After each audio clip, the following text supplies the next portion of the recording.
Hey comic collectors, it's Christopher, aka the Bronze Age Nerd, and welcome to another Top 5 Comic Books Not to Buy.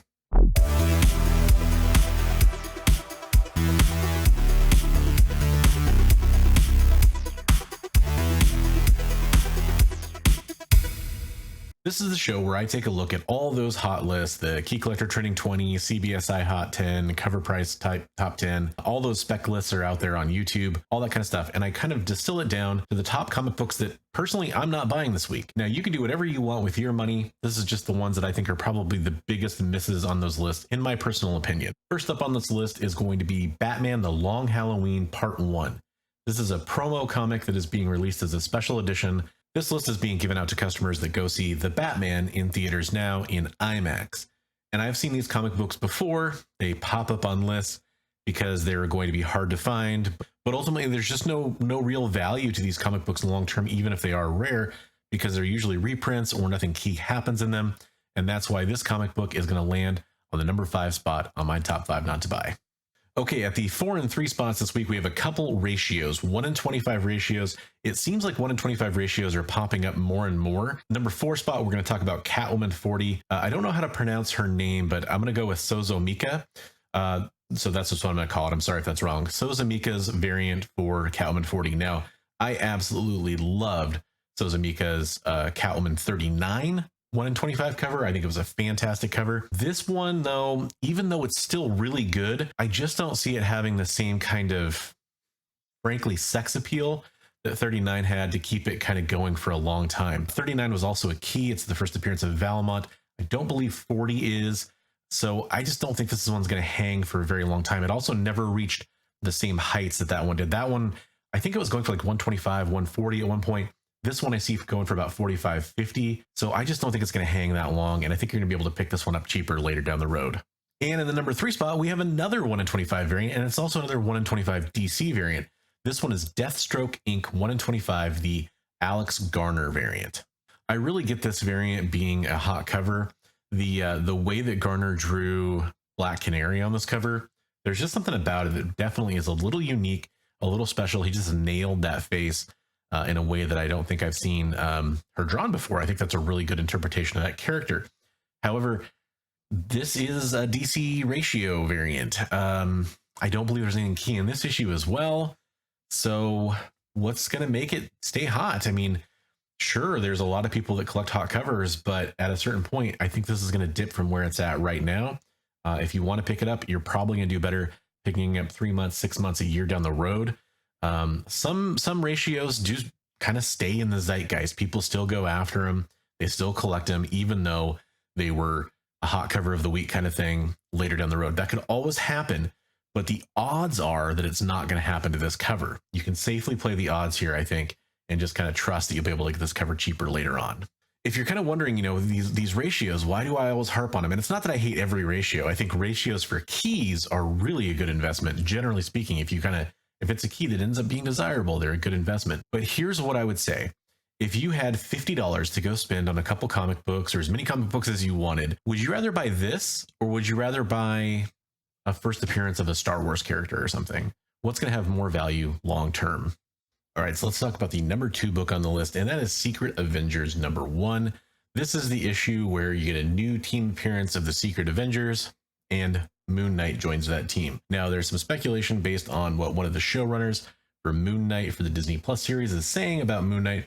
And basically that is that there's a chance that Moon Knight would join the Avengers. Although that person is Jeremy Slater, who's the head writer. Even he says, this is according to Key Collector, that he doesn't have final say over that. So let's just assume that happens.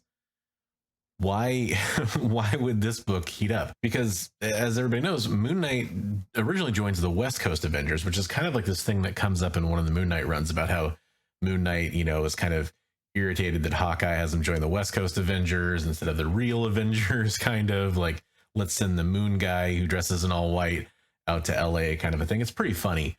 Anyways, that book to me makes way more sense than this one. A character joining a team is just not that big of a deal. I mean, there's not really a huge key I can think of out there that's really going to matter because a character joined a team. So I don't know why anybody would think that this book's going to majorly pay off. If you find it in a dollar bin, you'll probably sell it for a few more dollars if this ever happens. It's a cool book too. That's maybe another reason to grab it, but I'm not going to go out of my way to seek this book out. That's for sure. Okay, it's time for the #1 book on the list of comic books that I'd recommend not to buy. And this one is really tough for me to put on this list because I would love to buy this comic book, but I'm not going to. It's Invincible #2, the Tyler Kirkham Adam Eve variant Whatnot exclusive. Now, Tyler Kirkham has been absolutely killing it on these Invincible variants. They are fantastic covers, these kind of bloody versions of the character. You get several different versions for each edition that's released. But here's the thing. None of these books, even though they're selling for high dollar amounts out of the gates, none of them seem to be appreciating in value. If anything, they're kind of proving that if you waited on any one of these books, you could buy it for cheaper on eBay than you would be able to by running over to Whatnot to pick them up. What I want to stress here, though, is that I love Adam Eve, the character. I think she's a fantastic character. And actually, out of all the Whatnot exclusive Invincible covers, this is my favorite one. I would totally kill for this comic book. But what I won't do is spend $500 or $600 for this book. I mean, at the point, you know, some of these, that's on eBay, by the way. On Whatnot, some of these sell for a lot more than that. I'd way rather have like a 9.0 or a 9.2 or something like that of Invincible #1. Maybe that's just me. You know, these are cool covers, but will they have staying power long term? I don't think that they really will. Not at the level they're selling at for now. You know, I don't think you're ever going to find these covers in a dollar bin somewhere. They're still going to maintain a good chunk of their value, but will they climb in value? I don't think they will. So if you're a collector and you just want one of these books, really kind of time it by, you know, even the Mark Grayson cover, the Omni-Man cover, those ones have sold for substantially less at different points. There are still sales that are still pretty high for each one of those. Like if you look at eBay sold listings. So I'm not going to say like, you know, you're going to get rock bottom price on it, but you definitely still can save some money if you wait. And I don't see any reason why this Adam Eve cover would be any different than the other two we've seen so far. So there you have it. That's the top 5 comic books that I won't be buying this week. How about you? What comic books are you avoiding right now? Let me know in the comments down below. Thank you for making it to the end of the video. If you're still sticking around, I want to recommend a couple things you can do to help support the channel. One is you can become a channel member if you want to, you know, get cool emoji in my live chats and all that kind of stuff. You can also go join my Discord. You can save money over at dangerouswaterscomics.com. You can save money on your Gemini order, and you can save money on your cleaning and pressing over at Turlock Comics. All those discount codes and links are in the description below. Also, go give me a follow on Instagram. I'm on Instagram as well, plus Twitter, all those different places. On Instagram, you can see some of the cool comic books that I post up and some of the memes and stuff that I want to post. So that's really fun. Go check it out if you want to. And until the next video, I just want to remind you, as always, hey.